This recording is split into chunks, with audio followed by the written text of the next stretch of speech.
Hey there, it's Sherri Johnson. Today, I'm going to give you some tips about how you can present your best look while on a Zoom meeting. So remember, you are a professional. You need to be dressed for success. I know that it's easy to get very sort of relaxed and feel like everybody's just so relaxed right now.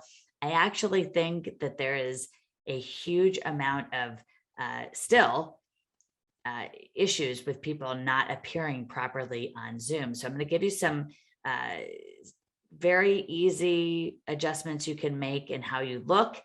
These are 6 presentation tips from us. We do this every day. We're on Zoom all the time. We were on Zoom before the pandemic, and it is just so important to make sure you look your best. You are a professional and you want to be aware of these 6 areas. So the first thing I'm going to say is, look your best, right? We all should be, when we think about appearance, am I properly, making the right first impression, right? Especially if you're meeting people for the first time. You just want to avoid, lots of crazy patterns on your outfits and your clothes.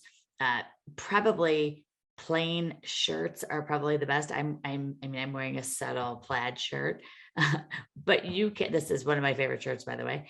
But you want to dress up and look your best. Okay. So for number one, for appearance, I think it's obvious, but sometimes I think it's obvious. And then I'm shocked when I see how, people get on Zoom. So number one is appearance, always look your best.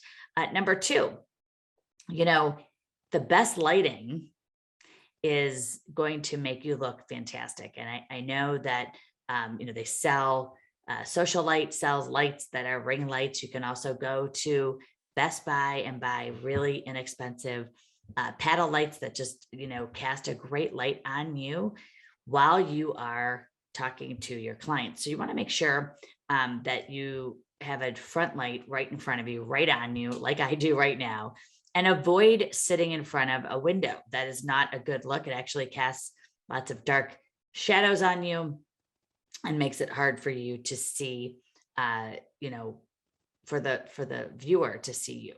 Number 3, your background, right? We want to keep anything with movement. So we see this all the time with like ceiling fans going. People don't realize those are total distractions to the people watching you talk, right? Or even if you're not talking, that the person in the Zoom meeting who's got the fan going, right? Distraction.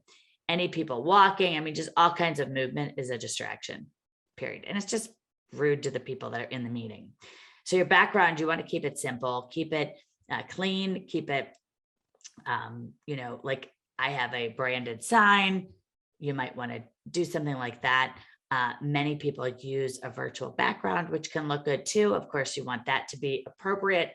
And you also want that to be, not the one where like every time you're moving, you can see everything else. There are some really good virtual backgrounds out there where that doesn't happen. And you actually think those people are in those rooms. I think it's pretty cool. Number 4, distance, not too close up to your face, right? We see this a lot, but not too far away so that you're not straining to get to the microphone, right? So you want to keep a good distance between you and your camera. And while I'm on this topic about, distance and appearance and lighting and background, invest if you need to in a high definition camera. Go to Best Buy, get one. You can get one for about $150 or less.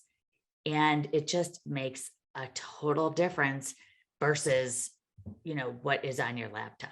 Okay. So if you're doing this a lot, you're talking to clients a lot, go ahead and make the investment of getting a really nice camera. I think it'll make a difference. In addition to the distance, we want to make sure when we think about eye level, right? Are we looking up at the camera, looking down? Those are not good looks either, right? So we know when we see that somebody is up too close or they're, up high and looking down. You want to just be eye level right here, right at the camera. And you'll have it made, right? You'll just have it made. Some people like to stand, some people like to sit. If you haven't invested in a good microphone, you might want to, right? If you're doing any type of, a lot of talking, you might want to get a nice mic, depending on your device and the laptop of which you are doing these Zooms on. Last, we want to talk about environment, right? It's got to be a quiet place. So keep kids, pets, any type of background noise to a minimum, if you're capable, to the best of your ability, right? That just, again, it's tough depending on where you're working. If you're at the office, again, a quiet conference room, or perhaps your office, right? Just again, making sure that you're aware of the surroundings behind you. How you look affects how you are received. We know this, okay? Follow these tips to, definitely maximize your impression of how you look, and the more effective you will be with clients, you will be more professional, and you will like what you see. Just take the few extra steps to get better lighting, get a better, maybe it's a better background, maybe it's better a camera, and maybe you're just more aware. Maybe sometimes put your camera, your laptop rather, up high, just to get that angle, that exact right eye level. All of these tips are going to help you not only look your best, but give you the confidence to do what you do on Zoom and make it happen. And so I'm excited because following these tips will create more success for you and create more referrals and make you look and shine and be the bright rockstar agent that you are. So put this into practice and have a great week and a successful week listing and selling houses. I'm Sherri Johnson. You rock, and I'll see you soon.